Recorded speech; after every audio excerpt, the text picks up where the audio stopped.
मथां छा लिखी छा लिखां छा लिखी छा लिखां ओ सिंध मुंहिंजी अमां दुनिया जा सिंधियो हिक मुठ थी सिंध बचायो। सिंध मुंहिंजी अमां सूंह तुंहिंजी मथां छा लिखी छा लिखां।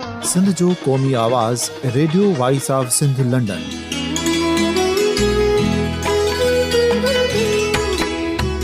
Radio voice of Sindh London पंहिंजी नशरियात में सिंध जी सियासत, समाज, इक़्तिसादियात, तारीख़, क़ौमी उमंगुनि ऐं इख़्लाक़ियात मुतलिक़ सिंध जी हक़ीक़ी तर्जुमानी कंदे प्रोग्रामनि खे असराइतो बणाइण लाइ सिंध जे घण घुरनि ऐं धरतीअ सां प्यार कंदड़ अदीबनि, दानिशवरनि, सहाफ़ियुनि, उस्तादनि, वकीलनि ऐं हर तबिके जे मानवारनि सजणनि खे सिंध में शऊरी इनक़लाब लाइ सहकार जो सॾु ॾियूं था। अचो त गॾिजी सूफ़ियुनि ऐं संतनि वारी सिंध जो ओज हिक मुठ थी वरी वापसि आणण वारे सफ़र जा साथारी बणिजऊं।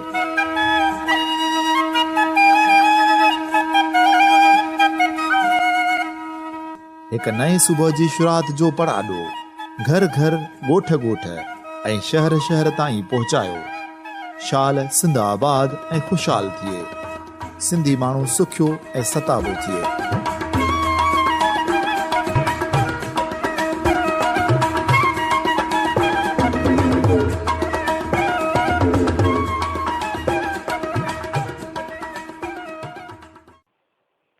मौजूद सामईन radio voice of Sindh London तां अवां सभिनी खे भलीकार। आऊं आहियां अवांजो पंहिंजो अली नवाज़ आरी सर। मौजूद सामईन radio voice of Sindh London जे प्रोग्राम ॾाह में असां हर हफ़्ते किन बि ॿिनि या टिनि लेखकाउनि जो तारीफ़ी खाको अवांजे अॻियां पेश कंदा रहिया आहियूं। हिन प्रोग्राम में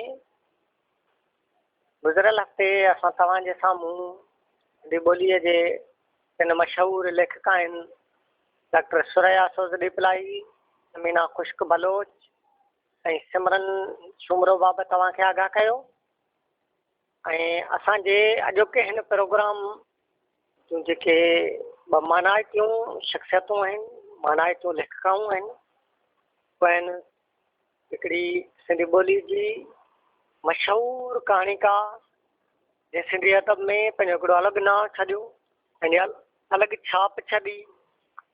संदसि नालो न रुॻो सिंध ऐं महदूद रहियो पर हिंदुस्तान में बि हिन जे नाले जी वॾी हाक हुई। संदसि लिखणियूं हिंदुस्तान जे बि केतिरनि ई सिंधी रिसालनि में छपजंदियूं रहियूं। सुमेरा ज़रीन ताज़ो पूंज जो एडिशन बि सुमेरा ज़रीन जे नाले सां जेको निकितो आहे ख़ासि नंबर।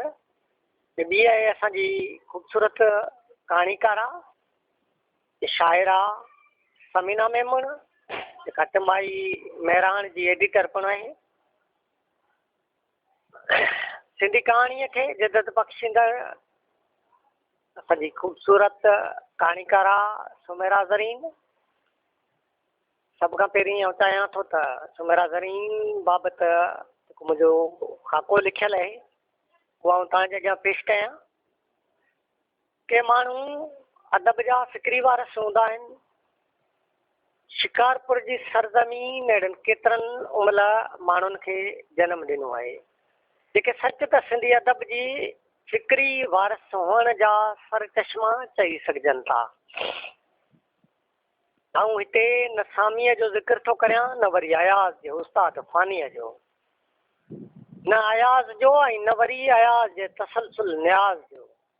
पर आऊं हिते हिकु अहिड़ी शख़्सियत खे सारणु चाहियां थो जेका सिंधी अदब जे उफ़क़ जो चमकंदड़ सितारो आहे, जे पंहिंजे कलम जी नोक सां केतिरनि फ़िरसुदा रवायतनि सां मुआदो अटकायो ऐं केतिरा कूड़ जा किंगरा डाहे पट कया। ऐं उहा मानाइती शख़्सियत आहे सिंधी कहाणीअ जी शहसवार ऐं ख़ातून अवल सुमेरा ज़रीन। संदसि नाव कंहिंखां ॻुझो कीअं हूंदो, उहा जे पंहिंजे कहाणियुनि वसीले सिंधी माण्हुनि सिंध जी सरज़मीन ऐं उन जे रवायतनि जी तर्जुमानी कई हा उहा अॼु असांजे शौरी सोच रखंदड़ सिंध जे अदबी लॾे खां विसरी वई आहे, पर हिन जूं कहाणियूं अॼु बि नए नस्ल जी नुमाइंदगी कंदड़ आहिनि। ज़ाहिर ॻाल्हि आहे, जंहिंजी लिखणी ज़िंदा हुजे उन माण्हूअ जो मौत त जिस्मानी थियो न। फितरी तौर ते जुदाईअ जो ज़हर त हर कंहिंखे पीअणो आहे, पर हुजे विसारे छॾणु बेहसीअ जी इंतिहा आहे। मूंखे हिते यादि थो अचे, तारीसर साहिबु शहीद मुनीर शाहाणीअ जे तज़ियती नोटबुक में लिखियो त विछड़णु फितरी अमल आहे, पर विसारणु कमी न पए। बहरहाल मूं जॾहिं बि संदसि कहाणियूं पढ़ियूं आहिनि त उन्हनि कहाणियुनि में मूंखे हिकु नओं सुरूर मिलियो आहे ऐं संदसि हर कहाणी मूंखे हिन पीड़ियल समाज जे दर्दनि जी तर्जुमान लॻी आहे। हिते मूंखे अली बाबा, रसूल दरस, मुश्ताक शोरे ऐं माणक जे कहाणियुनि उत्साह बख़्शियो आहे, त मूंखे सुमेरा जे कहाणियुनि मां बि धरतीअ जे मिटी जी महक जहिड़ो उगाव मिलियो आहे। विरहाङे खां पोइ जॾहिं सिंधी अदब में हिकु क़िस्म जी माठार छांइजी वई, उन दौर में सुमेरा ज़रीन पंहिंजे भरपूर तवाज़न सां ईअं उभरी आई जो केतिरो वक़्तु कंहिंखे यकीन ई न पिए आयो त सिंधी अदब में अहिड़ियूं बि औरतूं थी सघनि थियूं जिन जो कलम एतिरो सगारो हुजे कि केतिरो ई वक़्तु सुमेरा जे नाले ते अदबी हलकनि में बहस थींदो रहियो। पर हीअ बेबाक लेखका जेका पंहिंजे कलम ऐं कहाणीअ सां नातो ॻंढियो आई, कलम जी नोक सां हिन समाज जे मुंहं ते अहिड़ा त रहंड ॾिना जो सिंधी अदब जा पाठक संदसि कलम जी नेक नियतीअ जा गुण ॻाइण लॻा। हिन शुरूआती तौर पंहिंजे कहाणियुनि में औरत जे दर्द खे भरपूर अंदाज़ सां उभारियो ऐं औरतुनि जे बुनियादी ऐं जाइज़ मसाइलनि खे निर्वार कयो। जेतोणीकि हिन जे कहाणियुनि जो मुखी मौज़ू औरत ई रहियो आहे, पर पाण जॾहिं सिंधालाजीअ में नौकिरी इख़्तियार कयाई त जाम शोरे जा अफ़सानवी सरज़मीन संदसि लखड़ियनि में बला जी दानाई पैदा कई ऐं उहा लफ़्ज़ ईअं खेॾणु लॻी जीअं को ॿार नए रांदीके सां खेॾंदो आहे। अहिड़ीअ तरह हिन पंहिंजे कलम खे सिंध जे ॿियनि जाइज़ मसइलनि ॾांहुं ॿोड़ियो ऐं निहायती भरपूर लिखियो। पोइ उन में हिकु ॿियो विरहाङो बंगाल जो विरहाङो हुजे, ॿोलीअ जा फ़साद हुजनि, वनविनती अहिड़ी वबा हुजे या लिसानी फ़साद हुजनि, हिन हर मौज़ूअ ते भरपूर लिखियो। हिन बंगाल जे अज़ीम शाइर राबिंदर नाथ टैगोर जे कहाणियुनि खे सिंधीअ में तर्जुमो करे सिंधी अदब जे झोल में मोतियुनि जहिड़ा लफ़्ज़ विधा। हिन पंहिंजे कहाणियुनि में निज अवामी मौज़ूअनि खे तरजीह ॾिनी। हिन इंसान जे अंदर जे उनायनि खे पंहिंजे कहाणियुनि जो महवर बणायो ऐं दिलनि जी भरपूर तर्जुमानी कई। संदसि हिकु अहिड़ी कहाणी मूं पढ़ी आहे जेका न ॼाण केतिरा भेरा पढ़ंदो रहियो आहियां ऐं हर भेरे उन कहाणीअ जे पस मंज़र में कंहिं न कंहिं नौजवान दर्दिलियूं अखियूं पसंदो रहियो आहियां। उहा कहाणी आहे तनाई। हिन कहाणीअ में इंसान जे अंदर जी तनाईअ खे जंहिं अंदाज़ में बयानु कयो वियो आहे, इहो अंदाज़ बयां हर पढ़ंदड़ खे पंहिंजी तनाईअ जो अहसासु थो ॾियारे। हूअं बि निज अदब चइबो ई उनखे आहे जेको पंहिंजे माण्हुनि जे दिलनि जी तर्जुमानी करे। बाक़ी असां सिंध में वेही यूरोप जे पस मंज़र ते कंहिं कहाणीअ जो रूप ॾींदासीं त उहा कहाणी सित ई बणिजी वेंदी, छो त जेको सिंध भोॻे थी या सिंध जूं हालतूं जे मोड़ ते बीठल आहिनि, यूरोप जूं हालतूं उनजे उबतड़ आहिनि। यूरोप जो अदीब तॾहिं लिखे थो जॾहिं हुनजो ज़हन ख़ुशियुनि जी भरपूर लज़त माणे लुत्फ़ अंदोज़ थियल हूंदो आहे।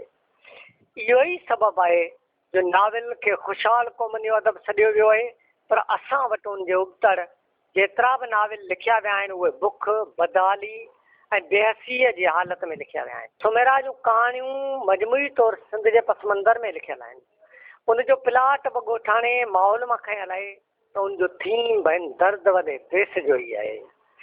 सिंधी ॿोलीअ जे नामोर अदीब ऐं मोहक़िक़ शमसुद्दीन उर्साणीअ जी हीर आहे निहायती वज़नदार लॻे थी। सुमेरा ज़रीन जूं कहाणियूं निहायती रोमानवी मिज़ाज रखनि थियूं। एहसास हुस्न ऐं ज़ोक़ जमाल उन्हनि जो बुनियादी ऐं लाज़मी अनसर आहे।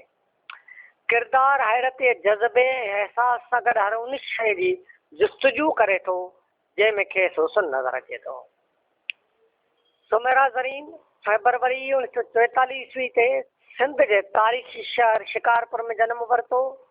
संदसि वालिद जो नालो मोहम्मद आज़म ऐवान हो, जेको पिणु पढ़ियो लिखियो ऐं रोशन ख़्याल इंसान हो। संदसि पर ॾाॾो मोहम्मद आरफ ऐवान फारसी ऐं सिंधीअ जो शाइर थी गुज़रियो आहे, जंहिंजी शाइरी जो किताब दीवान ऐं सनत जे नाले सां मक़बूल रहियो आहे। अहिड़ीअ तरह सुमेरा ज़रीन हिकु अदबी घराणे में अखि खोली हुई ऐं अदब खेसि विरसे में मिलियो। सुमेरा ज़रीन जो असुलु नालो सकीना ऐवान हो, पर हिन जॾहिं कहाणियूं लिखणु शुरू कयूं त सुमेरा ज़रीन जे नाले सां लिखणु लॻी ऐं पोइ हूअ पूरे सिंध में सुमेरा ज़रीन जे नाले सां सुञापजणु लॻी ऐं इहो ई नालो संदसि घर में बि गूंजणु लॻो। हूअ ॾाढी ज़हन हुई। 10 सालनि जी ॼमार में संदसि पहिरीं कहाणी उमीद नई ज़िंदगी जहिड़े मयारी रिसाले में छपी त सिंधी अदब में हिकु अलॻि छाप छॾियईं ऐं पाण थोरे वक़्त में वॾनि कहाणीकारनि में शुमार थियणु लॻी। शुरूआती ॾियारनि में अदबी दुनिया में वॾो बहस हलियो त सुमेरा नाले लेखका असल में को मर्द आहे जेको फर्ज़ी नाले सां लिखे थो, छो त सुमेरा पर्दो कंदी हुई। उन करे उहो इहो शक हिकु वॾे अरसे ताईं क़ाइमु रहियो। पर जॾहिं 70 वारे ॾहाके में हिलाल पाकिस्तान अख़बार जे औरतुनि वारे सुफ़े सुगड़नि सथ में फहमीदा हुसैन संदसि पहिरियों इंटरव्यू तस्वीरनि सां शाया कयो ऐं हुन पंहिंजे असली नाले ऐं ख़ानदान बाबति ॿुधाए पाण खे ज़ाहिर कयो ऐं वरी शेख हयात जे वाइस चांसलरीअ जे दौर में सिंध यूनिवर्सिटीअ में रिसर्च फेलो जी हैसियत में मुलाज़मत इख़्तियार कई। तॾहिं वञी इहो शक दूर थियो। सुमेरा जी हिकु कहाणी तमामु घणी जंहिं मक़बूलियत माणी तमामु घणी जेका मशहूरु थी उहा कहाणी हुई वॾेरी ऐं सिंधी जे नाले वारे कहाणीकार हमीद सिंधी हिन कहाणी जी बेपनाह तारीफ़ कई आहे। सुमेरा BA पास करण खां पोइ इंस्टीट्यूट ऑफ सिंधोलॉजीअ में रिसर्च फेलो जी हैसियत सां कमु करणु लॻी त संदसि लिखण जो ज़ौक़ अञा बि वधियो। खेसि इम्तिहान में संदसि घर वारनि सां गॾु शिकारपुर जी मिटी ऐं जामशोरे जी अफ़सानवी सरज़मीन जो वॾो हथु आहे। 1961 ईस्वी दारे नई ज़िंदगी रिसाले जे गुज़िरियल शुमारनि में छपियल अफ़सानूं कहाणियुनि जो हिकु मजमूओ मेरान छोलियूं उनवान सां साहिड़ियो, जेको 1962 ईस्वी में पाकिस्तान पब्लिकेशन तरफ़ां शाया थियो। हिन इंतख़ाब ते सुमेरा ज़रीन जो लिखियल मुक़दमो आज़ादीअ खां पोइ सिंधी कहाणीअ जो जाइज़ो हिकु शाहकार शुमार थिए थो। 1962 ईस्वी में नई ज़िंदगी रिसाले में सुमेरा जी हिकु कहाणी दीन जी मां शाया थी, जंहिं वॾी मक़बूलियत हासिल कई। 1968 ईस्वी में अॼों रिसाले में रमदा बादल नाले सां संदसि कहाणी बि ॾाढी मशहूरु थी। अहिड़ीअ रीति संदसि कहाणियूं मुख़्तलिफ़ रिसालनि में मुसलसिल छपजणु लॻियूं। संदसि कहाणियुनि जो पहिरियों मजमूओ गीत उञायल मोरनि जा जे सिरे हेठि जुलाई 1970 ईस्वी में मलीर अदबी अकेडमी हैदराबाद पारां शाया थियो, जंहिंमें सुमेरा ज़रीन जूं 11 कहाणियूं शामिल हुयूं ऐं हिन मजमूए जो मुआग आगा सलीम लिखियो। हिन किताब जा 2-3 छापा शाया थी चुका आहिनि। संदसि कहाणियुनि जो ॿियो किताब संदसि वफ़ात खां पोइ ऐं उहा ई मारवी नाले सां फरवरी 1981 ईस्वी में अल्ताफ़ शाहिदगर हैदराबाद पारां छपियो, जंहिंमें संदसि 8 कहाणियूं शामिल आहिनि। सुमेरा ज़रीन जे कहाणियुनि जो टियों किताब नारी पब्लिकेशन हैदराबाद पारां संदसि वफ़ात खां पोइ मुख़्तलिफ़ रिसालनि ऐं अख़बारनि में संदसि छपियल ऐं अणछपियल कहाणियुनि खे साहिड़े रोशन छांवरो जे नाले सां अप्रैल 1989 ईस्वी में शाया कयो वियो, जंहिंजो शानदार मुआग नाले वारी लेखिका ऐं कहाणीकारा ख़ैरुन्निसा जैफ़री लिखियो आहे। सुमेरा ज़रीन खे पंहिंजे वॾे भाउ डॉक्टर GM ऐवान सां तमामु घणी मोहबत हुई। जॾहिं संदसि भाउ गुज़ारे वियो त संदसि हर कुवत जवाबु ॾेई छॾियो। उहा अंदरां टुटी पई हुई ऐं पोइ घणो वक़्तु ज़िंदा रही न सघी। छंछरु 13 अगस्त 1977 ईस्वी ते सुमेरा ज़रीन सिंधी अदब खां हमेशह लाइ विछड़ी वई। संदसि विछोड़ो सिंधी अदब लाइ हिकु हानियूं आहे। हाणे तमामु ख़ुशि अख़लाक़ हुई ऐं जॾहिं सिंधोलॉजीअ में मुलाज़मत कंदी हुई त संदसि हाफ़िज़ आम माण्हुनि लाइ और रौनक बनियल हुई उन हवाले सां अब्दुल कादिर जुड़ेजो लिखे थो त कंहिंखे रोइणो आहे, कंहिंखे खिलणो आहे, कंहिंखे इल्म जा दरिया वाहिणा आहिनि, कंहिंखे सुठी चांहि जी ज़रूरत आहे, कंहिंजो को मसालो मुंझी पियो आहे, कंहिं अदब जी दुनिया में का कोराड़ मारी आहे, तॾे सुमेरा जी ऑफिस में कोई उते ॾुख बि छंडबा त सुख बि पखेड़बा, आथत बि वठबी त सुठी चांहि बि पीवी। सुमेरा जूं सुठियूं मिठियूं ऐं फ़लसफ़ियाना ॻाल्हियूं बि ॿुधबियूं। पूरी महफ़िल हुई जंहिंखे सुमेरा आबाद करे रखियो ऐं जॾहिं सुमेरा वेही त हितां सभु कुझु पाण सां गॾु खणी वई। या वरी साॻे खाके में जुड़े साहब लिखे थो त सुमेरा लिखियो वाजो लिखियो, राजन मञियो, संदसि फन ते माण्हुनि राया ॾिना, अॼु बि संदसि कहाणियूं सिंधी अदब में पंहिंजो मक़ाम रखनि थियूं। अब्दुल कादिर जुड़ेजो सिंधी ॿोली जो न सिर्फ़ु वॾो कहाणीकार आहे, न सिर्फ़ु वॾो एंथ्रोपोलॉजिस्ट आहे, न सिर्फ़ु वॾो कालम नवीस आहे, पर हू वॾो ड्रामा आर्टिस्ट बि आहे। ऐं आऊं सम्झां थो त जुड़ेजे साहब जी ही जेका राय जेका हुन ॾिनी आहे, सुमेरा लिखियो वाह वाह वाह जो लिखियो, राजन मञियो, फन ते माण्हुनि राया ॾिना। आऊं सम्झां थो सुमेरा ज़रीन जे इल्मी अदबी कद उन्हनि जे तख़लीक़नि जो भरपूर कथ करण लाइ सिंधी सिटूं काफ़ी आहिनि। सुमेरा ज़रीन बतौर लेखिका केतिरा ई ताननि जा तीर सठा, हिन पंहिंजे हमअसर अदीबनि जूं मलामतूं बर्दाश्त कयूं, केतिरो अर्सो ख़ामोश सहंदी रही, पर पोइ हिंद मां निकिरंदड़ रिसाले कूंज अगस्त 1964 ईस्वी जे पर्चे में अदबी अदालत जे उनवान सां हिकु ख़त लिखी सभिनी इल्ज़ामनि जा जवाब ॾिना। सुमेरा ज़रीन जेका निहायती नफ़ीस हुई ऐं संदसि अहिड़ी नफ़ासत संदसि लिखण मां बि महसूसु थिए थी। हू ख़ुशि हूंदी हुई त पूरे जान खे उन ख़ुशीअ में शामिलु कंदी हुई, हू जे उदास हूंदी हुई त उन उदासीअ खे हू लिखणी जो रूप ॾींदी हुई। आख़िर में हू पंहिंजे तरफ़ां का राय ॾियण खां बहितर थो सम्झां त ख़ैरन सां जाफ़री जा ही लफ़्ज़ ते नकुल करियां जेके हिन सुमेरा जे किताब रोशन छांवरो जे माग में हिन जे विछड़ी वञण खां पोइ लिखिया हुआ।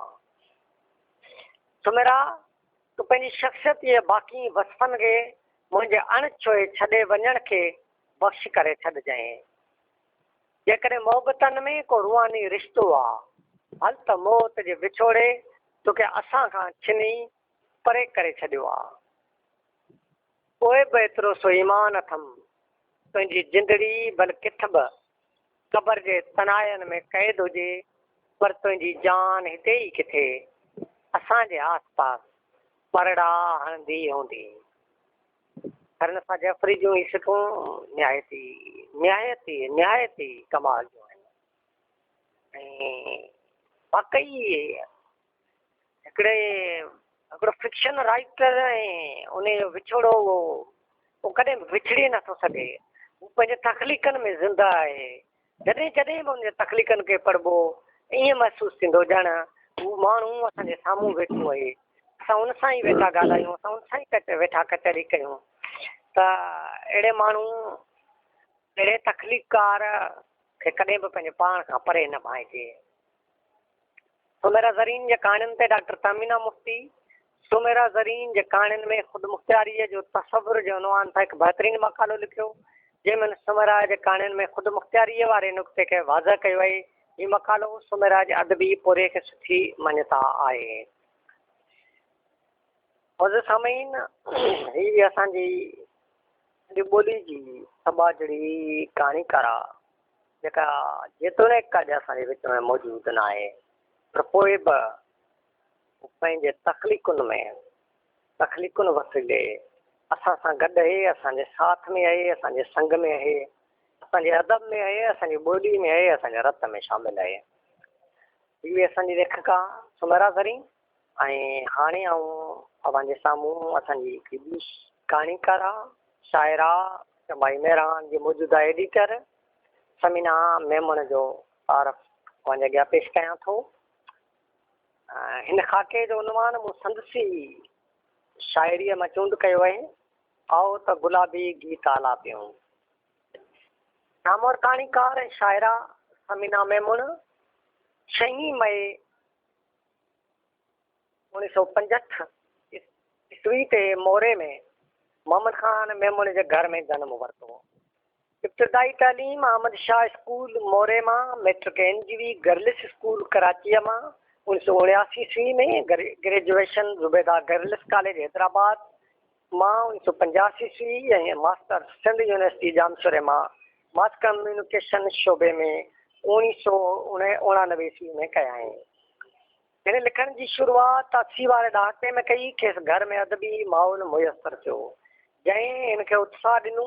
1982 ईस्वी में संदसि कहाणी कॉलेज मैगज़ीन में छपी, जंहिंखे बहितरीन कहाणीअ जो इनाम मिलियो। उन बाद हिन बाक़ाइदे लिखणु शुरू कयो। कहाणियूं लिखण सां गॾु हिन जो लाड़ो शाइरीअ ॾांहुं बि रहियो आहे। संदसि कहाणियूं थोरे शाइरी अख़बारनि ऐं मज़ननि में छपजंदियूं रहनि थियूं। 1990 ईस्वी खां हिन जूं कहाणियूं मेरान, सरतियूं, नई ज़िंदगी, माहवार बालक, माहवार पारस, माहवार मुंबल, रोज़ानी अवामी आवाज़, हिलाल पाकिस्तान ऐं मेरान समेत केतिरनि ई रिसालनि ऐं अख़बारनि में छपियल आहिनि। हिन पंहिंजी अमली ज़िंदगीअ जो आगाज़ 1990 ईस्वी खां अदबी बोर्ड में मुलाज़मत सां कयो, जिते पाण कंप्यूटर ऑपरेटर, रिसर्च असिस्टेंट, लाइब्रेरीन, ॿारनि जे रिसाले गुलफुल जी एडिटर, जॉइंट एडिटर, औरतुनि जे रिसाले सर्चूं जी इंचार्ज एडिटर, जॉइंट एडिटर, इज़ाफ़ी चार्ज रही। 2011 ईस्वी खां टिमाही मेरान जी एडिटर तौरु ज़िम्मेवारियूं निभाए रही आहे। हिन सर्चूं ऐं गुलफुल जी एडिटरशिप दौरान केतिरनि ई नयनि लेखकाउनि जा इंटरव्यू कया, तारीफ़ लिखिया, किताबनि ते तबसरा कयाईं ऐं मेरान जे एडिटरशिप दौरान हिन केतिरनि ई नामवर शख़्सियतनि ते मज़मून लिखिया। मेरान जा शानदार एडिटोरियल इंटरव्यू, तारीफ़ ऐं केतिरा ई नवां सिलसिला हलाए मेरान में नवां लाड़ा मुतारफ़ करायाईं। हिन मेरान जा कुझु ख़ासि नंबर पिणु शाया कया आहिनि, जिन में Makhdoom Talibul Maula number, Shamsher Haidri number, Mohammad Usman Dipplai number, Mohammad Ibrahim Joyo number शामिल आहिनि। हीअ मेरान जा बहितरीन शुमारा आहिनि, जिन में उन्हनि शख़्सियतनि जी अमली ज़िंदगी समायल ॾिसिजे थी। समीना मेमुण जीअं त मुख़्तलिफ़ मौज़ूअनि ते तसलसल सां लिखंदी रहे थी, शाइरी बि कंदी रहे थी, पर पंहिंजे लाइ कहाणीअ खे मौज़ू न सम्झे थी। हिन जूं कहाणियूं वक़्त ऐं हालतुनि जी कथ कंदड़ आहिनि। संदसि कहाणियुनि में ॻोठाणे माहौल जी अकासी थियल आहे ऐं ॻोठनि जे सावनि खेतनि जी ख़ुशबू समायल आहे। संदसि हिकु कहाणी अंदरि रूह रयाम जेका टिमाही मेरान में छपियल आहे। हिन कहाणीअ में हिकु ॻोठाणी औरत जा अहसास चिटे थी, जेका सॼी ज़िंदगी अणकयल ॾोह जी सज़ा भोॻींदे नंढड़की थी रहे थी। कहाणीअ जो पस मंज़र ॾुखोईंदड़ आहे ऐं हिन कहाणीअ जी पेशकश अहिड़े अंदाज़ में कई आहे जो पढ़ंदड़ बि हुन अहसास में वठिजी थो वञे। मुंहिंजो सामीन ऐं चाहियां थो त हिन कहाणीअ जो हिकिड़ो पैराग्राफ अवां जे समातनि ताईं बि पहुचायां। हिकु राति में जीअं ज़ेबू जी ज़िंदगी जे फ़ैसिलो कयो वियो, ईअं मुंहिंजी बि ज़िंदगी जो शायदि उन राति फ़ैसिलो थी चुको हो। हुनजी त ज़िंदगी ख़तमु थी चुकी हुई, पर मूंखे जीअरे ई ज़िंदगी तां हथ खणायो वियो। ॿियो जेको मूं कयो बि न हो, उनजी सज़ा मूंखे ॾिनी वई हुई। उन ज़िंदगी मुंहिंजी सुञाणप ई खसे वरिती। वाकई जे ज़िंदगीअ में रोज़ जो पीड़ाऊं हुजनि, उन ज़िंदगीअ खां उहो मौत 1000 भेरा बहितर आहे, जंहिंमें का पीड़ा बाक़ी न थी रहे। जीअं त आउं पाण ॻोठाणो माण्हू आहियां, मुंहिंजो तालुक़ु हिकिड़े ॻोठड़े सां आहे ऐं जेके माण्हू ॻोठनि सां लाॻापियल आहिनि, जिन माण्हुनि जो पंहिंजे ॻोठनि सां हिकिड़ी मोहबत आहे, उन्हनि सां हिकिड़ी उनसियत आहे, हिकिड़ो प्यारु आहे, त उन्हनि माण्हुनि जे तख़लीक़नि खे जॾहिं पढ़िजे थो, उन्हनि मां उन्हनि ॻोठड़नि जी ख़ुशबू अचे थी, उन्हनि सावनि खेतनि जी ख़ुशबू अचे थी, उतां जे वणनि जी, उतां जे ॿूटनि जी, उतां जी सरज़मीन जी ख़ुशबू, उहा बि ॼण त उन जे तख़लीक़नि में समाइजी थी वञे। ऐं असांजी समीना मेमुण जे हिननि कहाणियुनि में केतिरियूं ई शयूं मूं केतिरा ई भेरा महसूसु कयूं आहिनि। अहिड़ी हिकु ॿी कहाणी लॻियसि जंहिंजी लाम बि हिकु अहिड़ी औरत जे दर्द जो दास्तान आहे जेका औरत पंहिंजी पसंदि सां शादी थी करे ऐं पोइ हूअ सॼी ज़िंदगी उन प्यार जे मेणनि ऐं ताननि खे सहंदी थी रहे। उहा आख़िर ताईं ख़ामोशीअ जो रोज़ो थी रखे छॾे छाकाणि जो हू पंहिंजे दर्द जो दरमान कंहिंखे को थिए। इहो हिकिड़ो वॾो सवालु आहे। हुनजी पंहिंजी पसंदि हुई, हुन पाण पंहिंजे मुक़दर जी चूंड कई हुई। उन चूंड जी शिकायत कहिड़ी कंहिंसां कजे? बसि उन निर्ग में खेसि जीअणो हो। ही कहाणी नई टहीअ जे नाबालिग छोकिरियुनि लाइ हिकु नसीहत आहे जेके बिना सोचण सम्झण जे प्यार जे ॿिनि ॿोलनि ते पंहिंजी ज़िंदगी क़ुर्बान करे थियूं छॾीनि। हिन जूं कहाणियूं जहिड़ी रीति समाजी पथ मंज़र में लिखियल आहिनि तीअं संदसि शाइरीअ में बि समाजी अकासी थियल आहे। हिन शाइरीअ में नज़म, वायूं ऐं गज़ल लिखिया आहिनि। तुंहिंजूं यादूं, सोचूं, सपना, जीवन इन बिन कुझु न रहियो आहे। आओ त गुलाबी गीत आलापियूं, सूरनि साज़ वरी चढ़ियो आहे। शमीना जे हिन गज़ल में सोचूं, सपना, गीत, संगीत, आलाप, सूर, साज़ यानी ज़िंदगीअ सां लाॻापियल समूरा ग़म ऐं समूरियूं ख़ुशियूं हिननि चइनि सिटनि में समायल आहिनि। उहा ई शाइरी जी वणंदड़ ख़ूबी आहे जो पूरी कहाणीअ खे ॿिनि सिटनि में समाए छॾिजे। हूअं बि ख़्यालु हूंदो ई हिकु नुक़्ते ते ॿधल आहे त हुनखे शाइरी जे ॿिनि सिटनि में समाइजे या वरी पूरो नावेल लिखी छॾिजे। संदसि हिकु ॿियो गज़ल बि साॻी फिरिस्त ते लिखियल आहे जंहिंजा ॿ बंद पुणाऊं अव्हां जे साम्हूं पेश करियां थो। जो न चाहियमि लिखणु तो बि लिखिजी वियो, जे लिकाइणु चाहियमि न लिकी सघियो। हू बि पंहिंजो हो ऐं सम्झी वेठसि, करणु पंहिंजो चाहियमि थी न पंहिंजो सघियो। गज़ल खां सवाइ हिन तवील नज़म बि लिखिया आहिनि जेके पिणु पंहिंजे डिक्शन ते पूरा हलनि था। हिन जो हिकु नज़म ॾाढो दिलि पज़ीर आहे जंहिंजो हिकु बंद ऐं अव्हां खे ॿुधाइणु पसंदि करियां थो। मुंहिंजी ख़्वाहिश आहे त अव्हां ॿुधो ऐं अव्हां उन मां सुरूर माणियो। हुनजी बेज़ारी ऐं बेक़रारीअ जो भला कहिड़ो कारण हूंदो? एॾी चुप जहिड़ी ख़ामोशीअ जो को त सबबु हूंदो? भला कहिड़ा बि जवाज़ हुजनि ऐं आर्ग्यूमेंशन बि सोचिया वञनि, पर हीअ ख़ामोशी, उन सां मुंझाईंदड़ ख़ामोशी ऐं दिलि ॿुसा ॾींदड़ ख़ामोशीअ जो को त सबबु हूंदो। हीअ नज़म तवील आहे तंहिं करे इख़्तिसार खां कमु वठंदे संदसि ख़्याल ई ते पेश कयो आहे। अहिड़ा केतिरा ई संदसि नज़म आहिनि जिन मां ज़िंदगीअ जी झलक पसिजे थी। हिन जो हिकु नज़म शहीद बेनज़ीर खे बेताब भरपूर एहसासनि जी अकासी ऐं दर्दमंद हिन देश जी तर्जुमानी कंदड़ आहे। समीना मेमून तसलसल सां लिखंदी रहे थी। संदसि लिखणियूं हिन दौर जो आईनो आहिनि। संदसि कहाणियुनि जो मजमूओ तिरोरो छपाई जे लाइ तयारु आहे ऐं ख़ान मोहम्मद पंवर ते हिकु अमली इंसान जे नाले सां किताब मुरतब कयो अथसि। उनखां अलावा किताब जेतिरी शाइरी बि वटि मौजूदु आहे।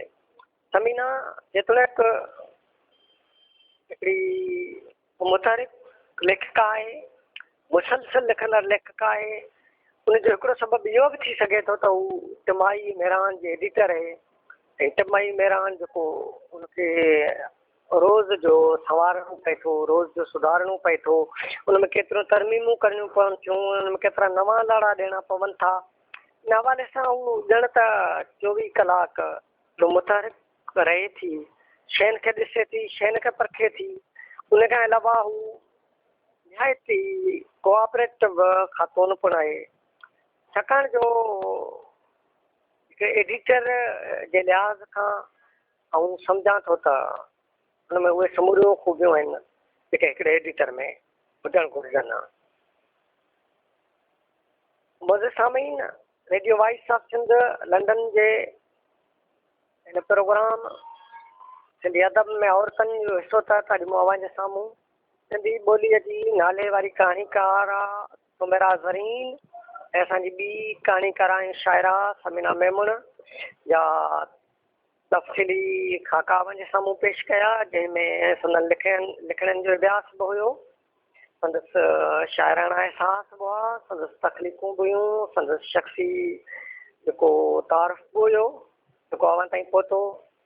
ऐं इनशाअल्लाह असां ईंदड़ हफ़्ते वरी किन ॿिनि आम लेखकाउनि सां गॾु इन प्रोग्राम में अव्हांजे साम्हूं ईंदासीं। जेसिताईं अवां पंहिंजे मेज़बान अली नवाज़ आरीशर खे ॾींदा इजाज़त। सलामत सलामत। अवां जी समातुनि ताईं radio voice of Sindh London